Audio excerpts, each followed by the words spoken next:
नमस्कार। आज हम टिमोथी फेरिस की एक बहुत ही दिलचस्प किताब द 4 आवर वर्क वीक के कुछ खास आइडियाज पर बात करने वाले हैं। मकसद ये है कि हम समझें कि ये जो पारंपरिक 9 से 5 वाली नौकरी है, क्या उससे हटकर जीने का कोई और तरीका है। किताब का वादा तो बहुत बड़ा है कि कम काम करो और जिंदगी ज्यादा जियो। सुनने में तो कमाल लगता है ना? बिल्कुल। तो चलिए इस किताब के सारांश से जो मुख्य बातें निकली हैं उन पर थोड़ी गहराई से चर्चा करते हैं। सबसे पहले ये न्यू रिच वाली बात, ये क्या है? मतलब ये जो पारंपरिक रिटायरमेंट की सोच है उससे ये कैसे अलग है? हाँ, ये बहुत ही फंडामेंटल फर्क है। देखिए, पारंपरिक अमीर मतलब जिसके पास बहुत पैसा है। सही। लेकिन न्यू रिच का मतलब है जिसके पास समय और मोबिलिटी, यानी कहीं से भी काम करने की आजादी है।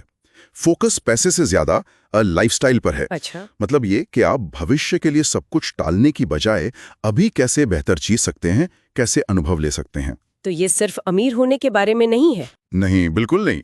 ये आज की लाइफस्टाइल को अपनी शर्तों पर डिजाइन करने के बारे में है। तुरंत अनुभव पाने की इच्छा, आप कह सकते हैं। ये तो बहुत दिलचस्प है। तो फिर इसे हासिल कैसे करें? किताब में एक डील फ्रेमवर्क बताया गया है, DEAL। हाँ, डील, ये एक पूरा सिस्टम है। तो चलिए इसे खोलते हैं। पहला अक्षर D मतलब डेफिनेशन, परिभाषा। हाँ, डेफिनेशन, और यहाँ मतलब है सफलता को खुद परिभाषित करना। समाज क्या कहता है वो नहीं। आप असल में क्या चाहते हैं? क्या ज्यादा घूमना चाहते हैं? कोई पैशन फॉलो करना है? परिवार के साथ ज्यादा वक्त? ये जानना।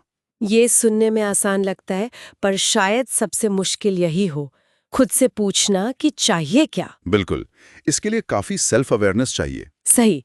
अच्छा, फिर आता है E, एलिमिनेशन, मतलब हटाना। इसमें वो 80-20 रूल की बात है। हाँ, पेरेटो प्रिंसिपल, उन 20% कामों पर फोकस करना जिनसे 80% नतीजे मिलते हैं, और बाकी जो 80% काम हैं, जो सिर्फ 20% या उससे भी कम नतीजे देते हैं, उन्हें हटाना। उन्हें हटाना मतलब छोड़ देना। हाँ, या तो डेलीगेट करना या फिर बस ना करना। फेरिस कहते हैं कि हमें उन कामों, उन मीटिंग्स को बेरहमी से काटना होगा जो सिर्फ हमें व्यस्त दिखाते हैं पर असल में प्रोडक्टिव नहीं होते। लेकिन क्या ये प्रैक्टिकल है? ऑफिस में हम ऐसी काम छोड़ सकते हैं? देखिए, ये एकदम से शायद ना हो, पर धीरे धीरे हो सकता है।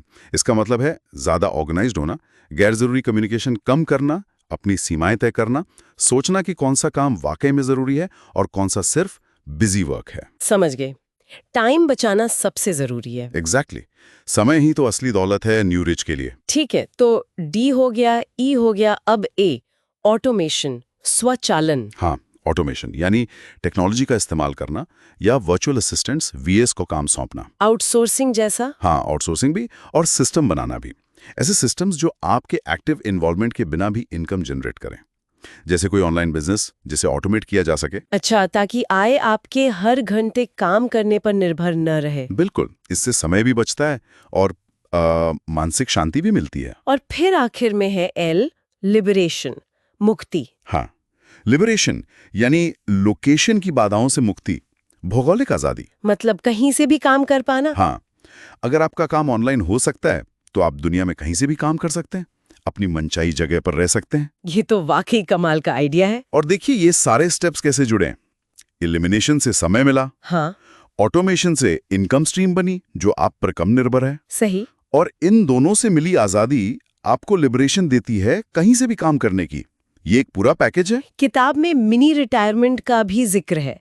ये क्या चीज है? ये पारंपरिक रिटायरमेंट से कैसे अलग है? हाँ, ये भी बड़ा दिलचस्प कॉन्सेप्ट है। पारंपरिक सोच है कि आप 60-65 तक काम करें फिर रिटायर हो। हाँ, वही सुना है हमने तो। मिनी रिटायरमेंट कहता है कि इतना लंबा इंतजार क्यों करें, क्यों ना आप अपनी वर्किंग लाइफ के दौरान ही बीच बीच में कुछ महीनों या साल भर के ब्रेक लें। अच्छा, जैसे कि?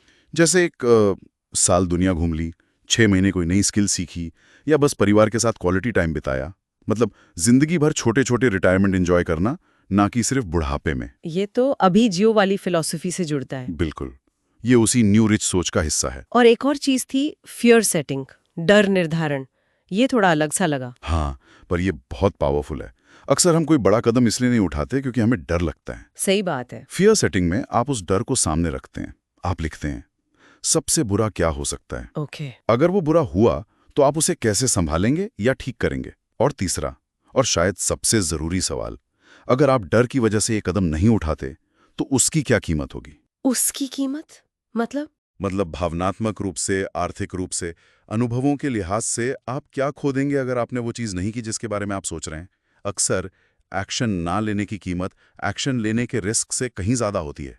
वाह, ये तो सोचने का बिल्कुल नया तरीका है, डर को डिफाइन करना ताकि वो कम डरावना लगे। हाँ, और ये समझना कि आप बुरे से बुरे हालात को भी संभाल सकते हैं। तो कुल मिला के किताब का संदेश यही लगता है कि भाई अपने सपनों को टालो मत सही। और अपनी जिंदगी को ज्यादा कुशलता और आजादी से जीने के लिए सिस्टम्स और सही मानसिकता का इस्तेमाल करो। तो चलिए आज की चर्चा को समेटते हैं।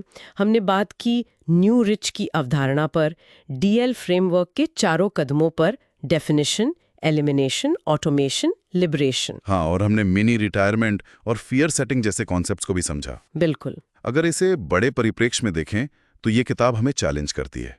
ये काम, समय और हमारी प्राथमिकताओं के बारे में हमारी जो पुरानी धारणाएं हैं उन पर सवाल उठाती है। ये जरूर सोचने पे मजबूर करती है। ये हमें एक तरह से प्रोएक्टिव बनने के लिए कहती है, अपनी जिंदगी को खुद डिजाइन करने के लिए। और जाते जाते एक सवाल सबके सोचने के लिए छोड़ जाते हैं। ऑटोमेशन, डेलीगेशन, ये सब ठीक है, ये तरीके जरूरी हैं, लेकिन इस तरह की लाइफस्टाइल, ये 4 घंटे वाला हफ्ता या ज्यादा फ्लेक्सिबिलिटी, इसे असलियत में लाने के लिए सिर्फ इन तकनीकी कदमों के अलावा वो कौन सी अनदेखी स्किल्स या मानसिकता में गहरे बदलाव हैं जिनकी हमें सच में जरूरत पड़ती है? ये वाकई एक गहरा सवाल है। इसी विचार के साथ आज की ये बातचीत यहीं खत्म करते हैं।